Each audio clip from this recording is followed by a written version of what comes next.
Chapter 51, Antimicrobial Effectiveness Testing of the United States Pharmacopoeia, has been in existence for quite some time.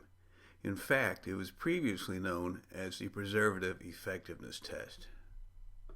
Along with considerable discussion pertaining to the USP test, we will also cover out-of-specification investigations when the AET test fails for our product under test, and we will briefly cover the use of the USP test for in-use studies.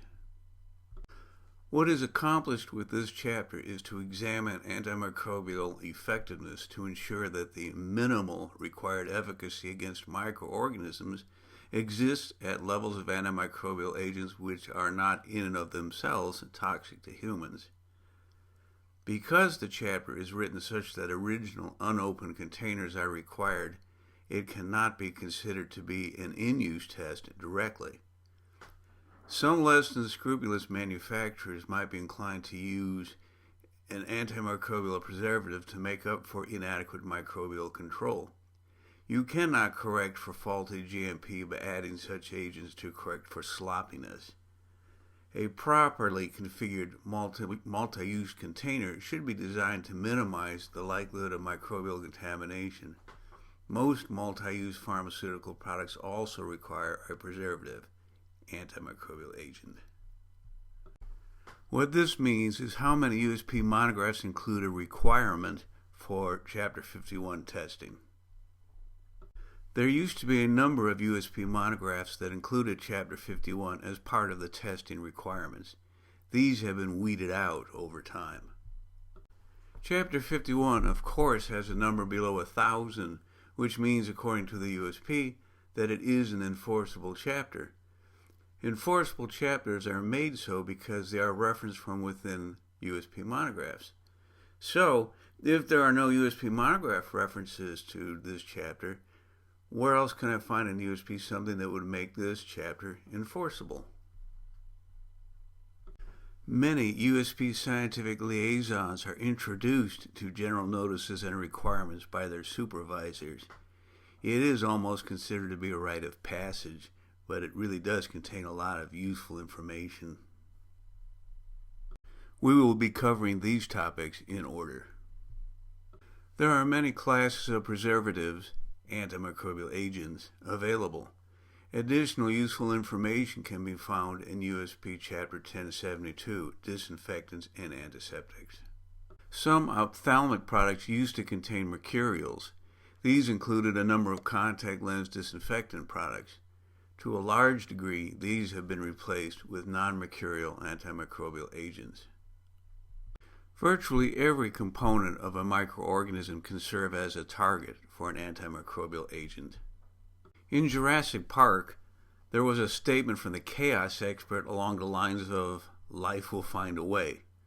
Indeed, it will, and microorganisms have evolved and will continue to evolve strategies to deal with antimicrobial agents.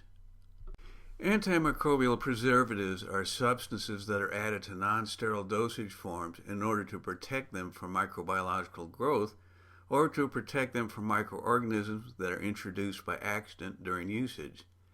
Therefore, any non-sterile product might be suitable for including an antimicrobial agent.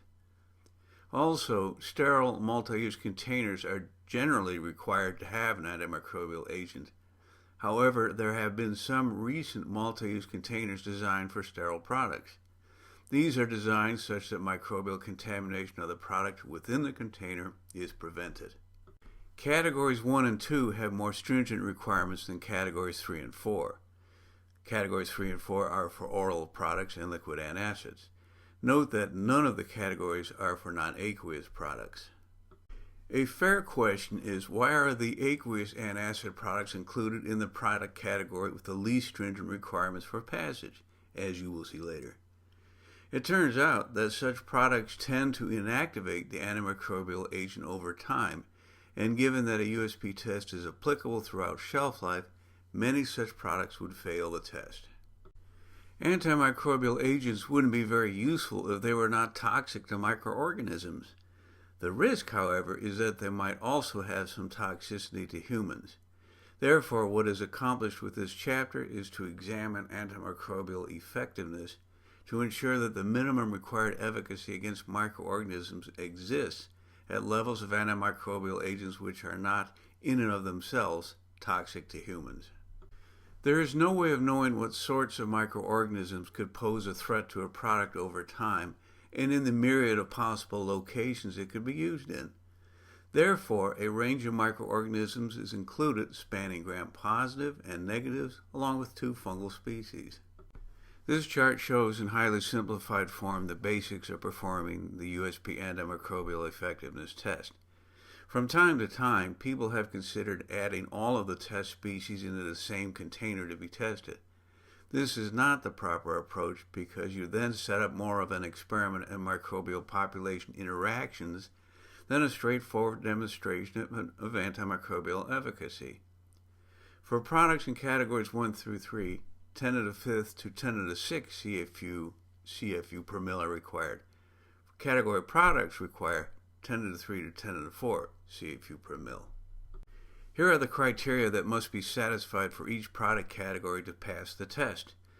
Note that the requirements are less stringent as you proceed from category 1 down to category 4. Also note that the requirements pertaining to fungi never exceed fungistasis. All of the product categories mention no increase from the initial calculated counts. The definition of no increase is not more than a half log unit higher than the previous value measured. Here above is an example of counts one might obtain as a portion of an antimicrobial effectiveness study. It turns out that you can have a measure of 1,500 CFU per mil compared to the previous value of 1,000 CFU per mil, and that would indeed pass the test. Remember that an official test method in USP, be it in a general chapter or a monograph, is considered validated. However, it is often necessary to demonstrate that your particular product is suitable for use with the validated method.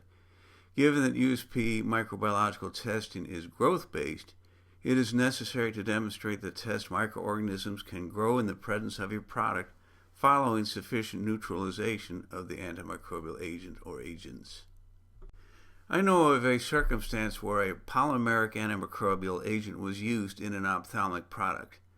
The analytical chemistry department developed a test for the agent that showed the concentration of the agent was almost absolutely constant over time. However, over that same period of time, the Chapter 51 test showed a steady decrease in efficacy. Which test was correct? Well, it turns out they were both correct. This polymeric agent agglomerates over time, creating what one could think of as being a molecular snowball. This meant that decreasing amounts of the agent were free to interact with the microorganisms. The analytical chemistry procedure first included a step that broke apart the snowballs. Because the polymeric molecules had not actually broken apart, they were indeed still all present, thus the steady concentrations chemically. The foregoing discussion about the polymeric antimicrobial agent describes what was found out during the investigation of the test failure using the polymeric antimicrobial agent in a product. What follows is a generic approach one could take following a test failure, an out-of-specification result. Remember that this validation is typically more along the lines of demonstrating method suitability. If you need to develop an addition to the method to bring about neutralization, that added portion may need to be validated as per Chapter 1227. The first bullet touches upon both method ruggedness and possible training issues. The second bullet touches upon proper GMP documentation practices. Remember that USP microbiological testing is growth-based. If the media cannot support growth, the test results are invalid. The first bullet pertains to the notion that genetic drift can occur, resulting in altered responsiveness to the antimicrobial agents. This notion has been the subject of some recent online debate.